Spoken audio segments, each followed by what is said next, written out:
Nakita ko 'to sa TikTok, yung Eco Milk saka plus barley. Ito yung ginagamit sa aso na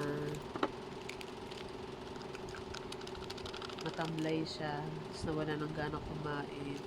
Itatry ko din ipainom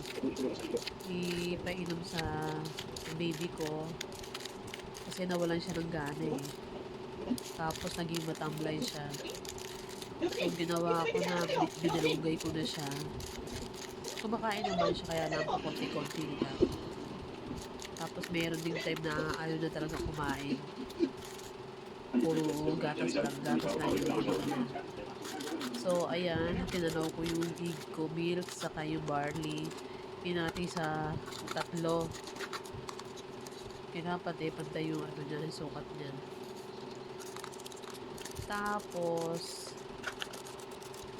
every 4 hours, 5 ml ibibigay kay sa batuta.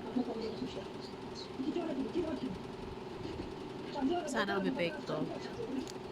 Kasi isang linggo na ako nababahala sa alaga ko.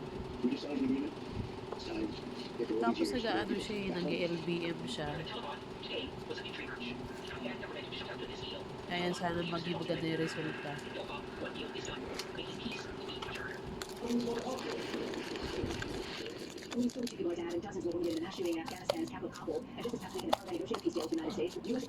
Oo, hinalo ko na siya. Nilagyan ko siya ng 20 ml ng tubig. Tapos, every 4 hours, 5 ml.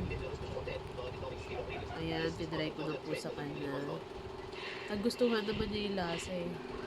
So, hindi ako nahihirapan ipainom sa kanya. Wala pa po siyang kain dyan. So, ayan, sana maging successful tumalab sa kanya.